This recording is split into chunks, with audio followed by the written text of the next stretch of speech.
Hi again. So this is cross stitch for beginners number 2. I did have to post my video to YouTube because Facebook wouldn't let me upload a video that long. I don't know what was going on, but it was giving me a hard time. So I added it to my Flosstube and then I shared it to the group from there. So feel free to look at my other Flosstube videos if you want. I'm not a pro, definitely an amateur, but it's fun. So on our last video, we had gone through how to read the chart, our bobbins, and getting our fabric centered and in the hoop. So today's video, we're going to start off with measuring our thread for each color and how to start. So again, we're going to read the center of our pattern, and it's those little triangle symbols, which over here on the chart tells us we need number 3853. Oh, sorry. So 3853. I like to write my numbers with Sharpies. Some people will use stickers. It's entirely a personal preference. Now, I always have extra thread left over that I do wind back onto my bobbin. But we're going to start with a new fresh thread so I can show you how we do it. So what we normally do to measure out your thread, a good rule of thumb is to go about arm's length. So I generally go from my shoulder, go a little bit more, my shoulder to my fingertips here. And then you do that twice. So it will give you a very long amount of thread. So you just keep unwinding it. I actually already had this one a little bit cut, a little bit longer than that, but there we go. And I'm going to teach you what is called the loop start method. So when you have your piece of thread here, embroidery floss has 6 strands inside of it. So each individual strand here, I'm trying to make it so I don't get in, I'm out of focus. There we go. Each strand, this one has already been used, so I'm down to 4 left on here. We use one at a time. So most patterns will say 2 strands. The pattern we have here doesn't specify, but a good rule of thumb is 2 strands. But with the loop start method, we're going to pull 1 strand. So you just pull, keep pulling it out, and then you kind of get this little bundle here. You just keep pulling until you get your full thread out. Then you end up with a little mess of thread. And what you're going to want to do is grab each end of the thread that you pulled out.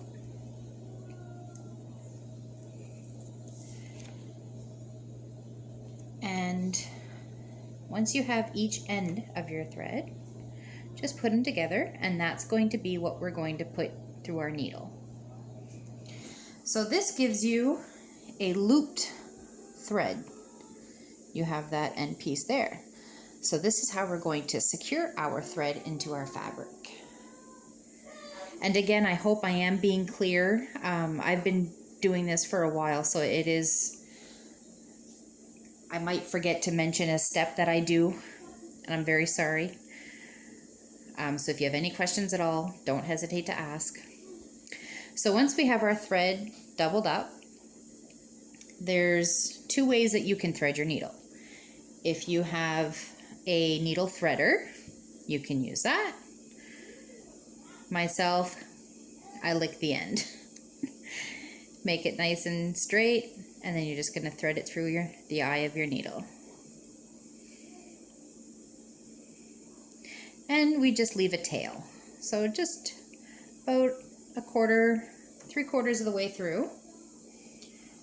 a little bit more than half so that you have some space, because you still want to have a little bit of thread to work with. And then you'll have that little loop at the bottom, which is why we call it a loop start. So you have your tail hanging down, and then we have our threaded needle. Okay, not too bad. There, maybe that'll be a little more in focus. So to start our very first stitch, again, we have the middle, which is what we started out with before. So I still have my hole is still a little prominent there. So what we're going to do is we're going to put our needle through that hole of the center stitch. And you're going to pull it through, not all the way, just till about there. And here, I hope we can, there we go. So this is where the cross comes in cross stitch. So right here is where our thread is through.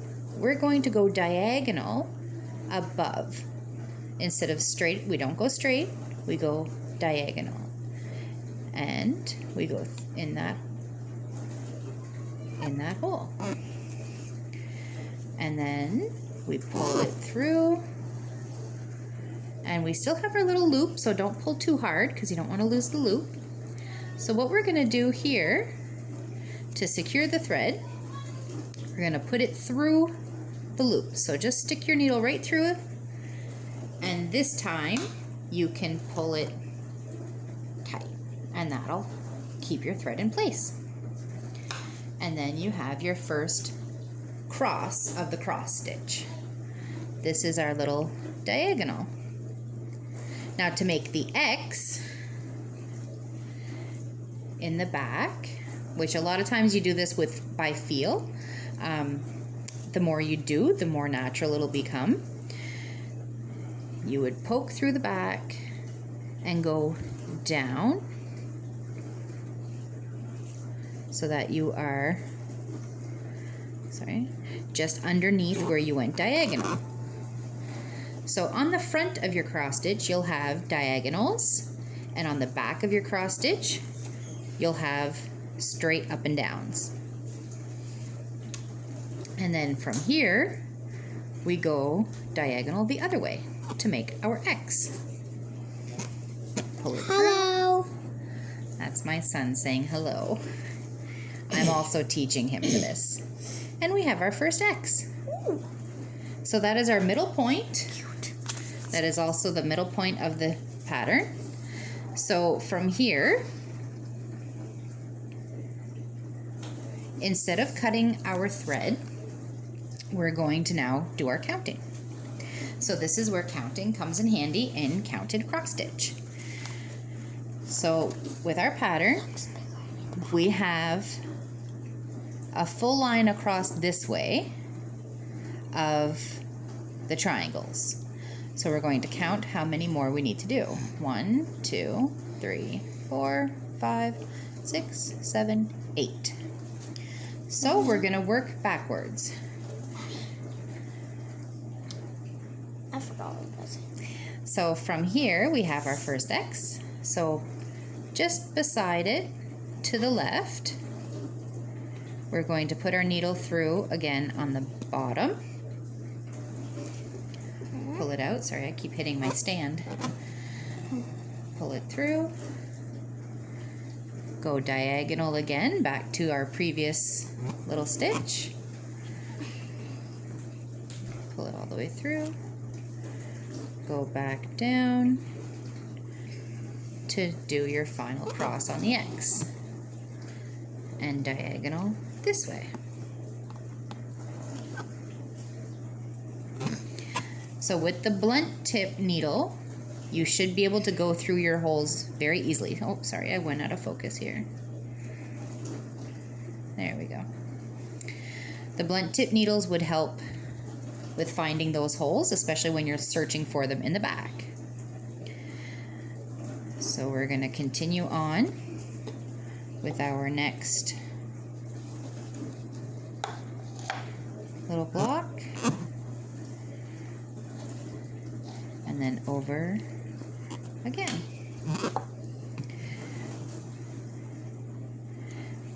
down. Oh.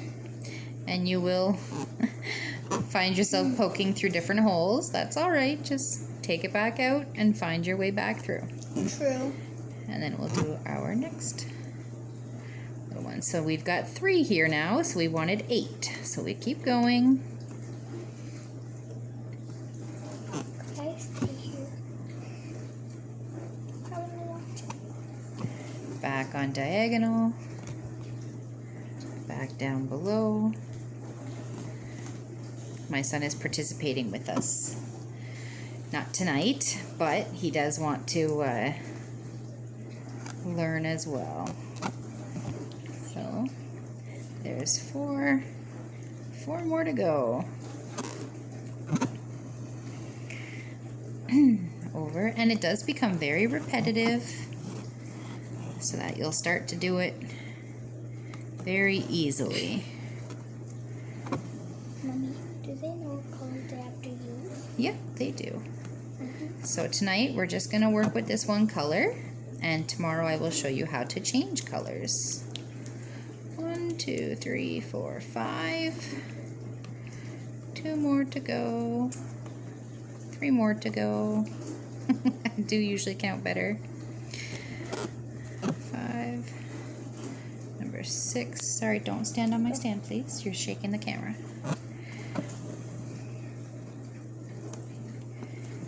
And I'm pretty sure I created a knot in my back. So that's definitely one of the things that you shouldn't really worry about. And I did. I have some thread hanging down here. It got caught up somewhere. Not a big deal.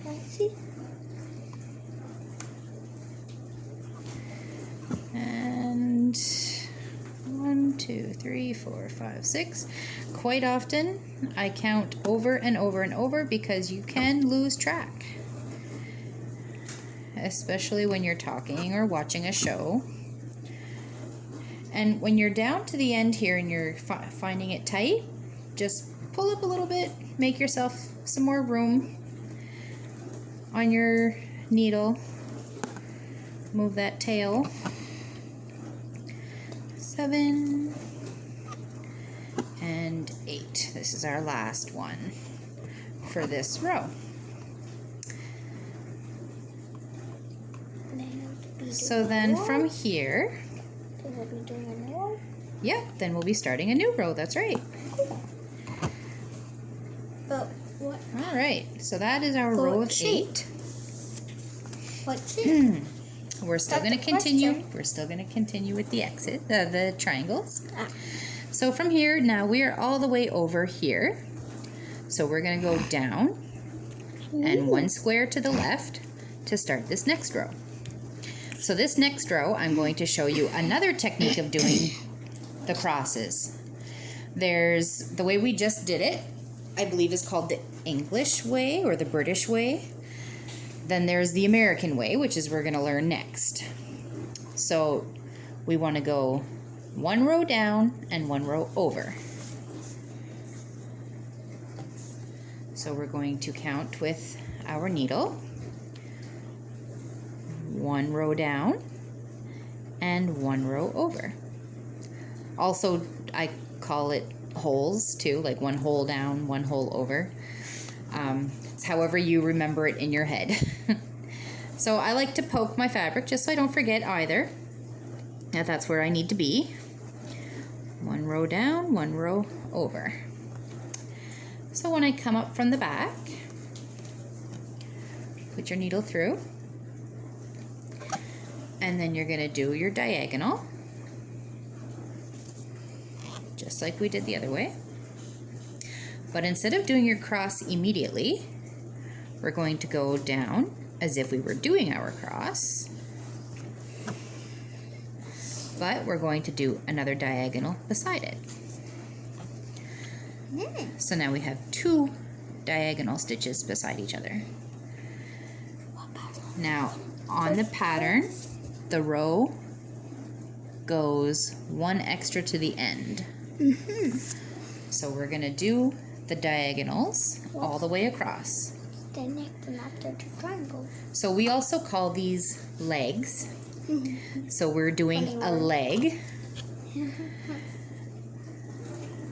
So you're going to go down below.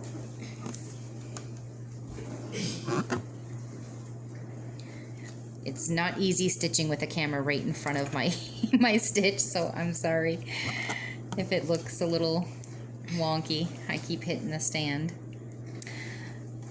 So you still see we have our diagonal, so we're going to go down again. I'll put a little chipmunk in there for fun. Do a diagonal Mommy. and just keep doing this until we reach the end of the top row and one extra. Help me put the little So there chip. should be 10 in this row. 10. And how much was there in the last one? There was 8, so there's one extra on each end. So that would give us, So there was 8 on the very first row, and now you need 10. that's right. So you have 2 extra. Mm-hmm. Ooh. Okay. And down below. Diagonal. I'll put another chipmunk in there, Mommy. So this is generally the way I stitch. I like doing the legs this way instead of each individual cross. But each individual cross is also very handy at times, especially when you're working in a corner that is only 1 stitch or 2 stitch, and you don't want to start all over with a new string. All right, so we have our full row of 10 little diagonals. So now we're gonna go back the opposite way. So we're gonna go down again, and then we're gonna finish our cross by going the other diagonal way. And then we're gonna do that back the whole line through. Back down.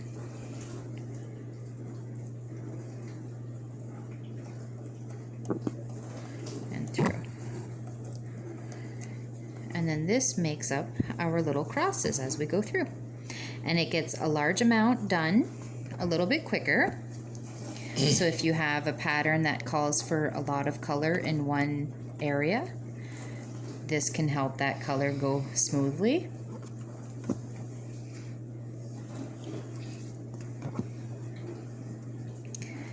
And there we go. So I will challenge you all to finish the little triangle symbols with the 3, 8, 5, 3 color. And then we will learn how to close off our colors.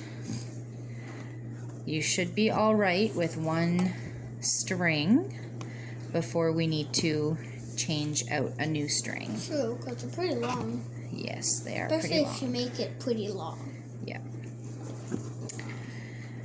If you are stuck at all, don't hesitate to ask. If I'm not clear on something and you need more answers, I will gladly answer any questions. And there is our last row. There we are. So I would like you to continue on. The pattern itself is very simple with the triangles. As you're going down, you're adding 1. And then the very last little row here is the same amount. You're not adding on this one. So fill out that whole thing, and as you go, I recommend using a highlighter. Sorry. As you finish your stitching, I recommend using a highlighter to cover what you have already done. It helps to keep your count, and it helps keep you focused on what you have done, so you're not redoing another row the same, because that your count can get off and things can get a little confusing from there. So highlighters help. yes, so that's it for tonight. I'm going to get used to work on that.